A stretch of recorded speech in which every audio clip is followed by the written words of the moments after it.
ప్రతి ఉదయం దేవుని వాగ్దానం అనే కార్యక్రమానికి ప్రేమతో మిమ్మల్ని ఆహ్వానిస్తుంటున్నాను. ఈ ఉదయకాల సమయంలో దేవుడు మన కొరకు ఏర్పాటు చేసినటువంటి వాక్య భాగము మీకా గ్రంథము 2వ అధ్యాయము 7వ వచనాన్ని ధ్యానించుకుందాం. మీకా గ్రంథము 2వ అధ్యాయము 7వ వచనాన్ని ధ్యానించుకుందాం.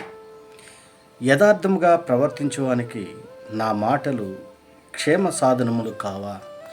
క్రీస్తునందు ప్రియమైన దేవుని బిడ్డలారా, ఈ ఉదయకాల సమయంలో దేవుడు మన వ్యక్తిగత కుటుంబాలకును మన ఆత్మీయ జీవితాలకును దేవుడు ఇస్తున్నటువంటి వాగ్దానం, యథార్థంగా ప్రవర్తించడానికి నా మాటలు క్షేమ సాధనములు కావా. ఈ యొక్క వాగ్దానాన్ని మన జీవితాలకు అన్వయించుకొని ఈ వాగ్దానం ప్రకారం జీవించాలని ప్రేమతో కోరుతున్నాను.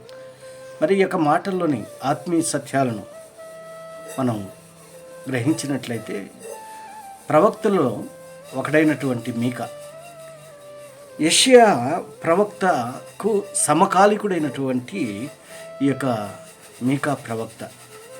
ఈ యొక్క మీకా ప్రవక్త దక్షిణ రాజ్యమైనటువంటి యూదాలోని గ్రామీణ ఒక ప్రాంతంలోనికి చెందినటువంటి వాడుగా ఉంటున్నాడు. మరి దక్షిణ రాజ్యమైనటువంటి యూదాలోని ఒక చిన్న గ్రామానికి మరి సంబంధించినటువంటి వ్యక్తిగా ఉంటున్నాడు. ఉత్తర రాజ్యానికి ఆమోసు దేన్నైతే మరి ప్రవచించాడో అదే యూదాకు కూడా తప్పదని మీకా నమ్ముతూ ఉంటున్నాడు.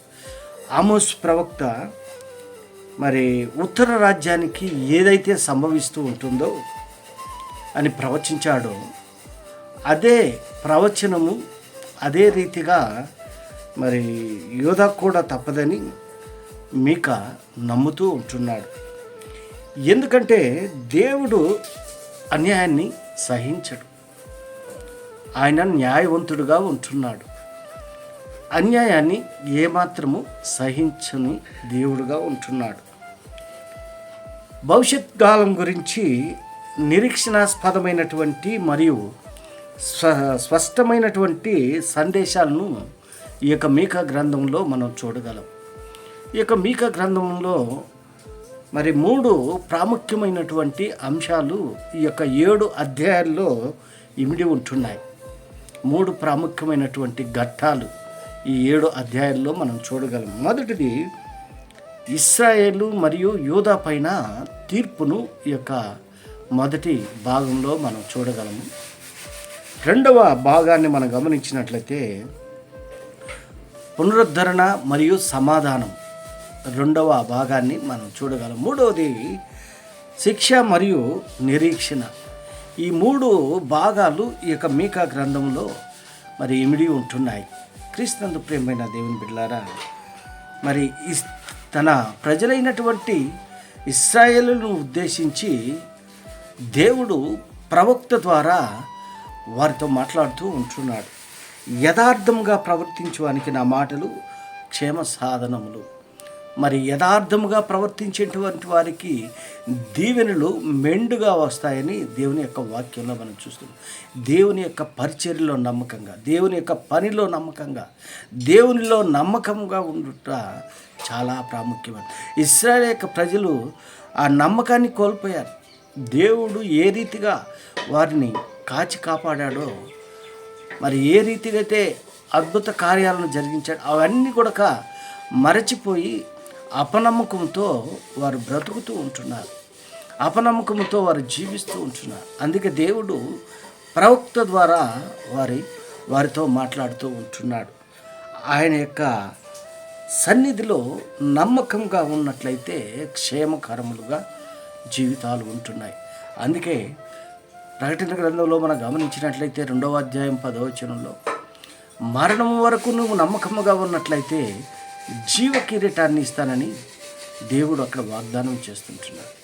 అది చిన్నదైనా కూడా దేవుని యొక్క పనిలో నమ్మకముగా ఉండటం చాలా ప్రాముఖ్యమైనది. మన జీవితాలు, మన కుటుంబాలు ఆశీర్వదింపబడాలంటే దేవునిలో నమ్మకంగా ఉన్నట్లయితే కుటుంబం దీవింపబడుతుంది. మరి మన జీవితాలు ఆశీర్వదింపబడతాయి. ఇశ్రాయేలు యొక్క ప్రజలు అపనమ్మకంతో ఉంటున్నారు. దేవుడు వారితో మాట్లాడుతూ ఉంటున్నారు. క్రీస్తు ప్రేమైన దేవుని బిడ్డలారా, మనం ఎలాంటి పరిస్థితుల్లో ఉంటున్నాం? నమ్మకంగా మనము ఉంటున్నాం ఆ దేవునిలో. మన జీవితాలు నమ్మకమైనటువంటి జీవితాలుగా ఉంటున్నాయి.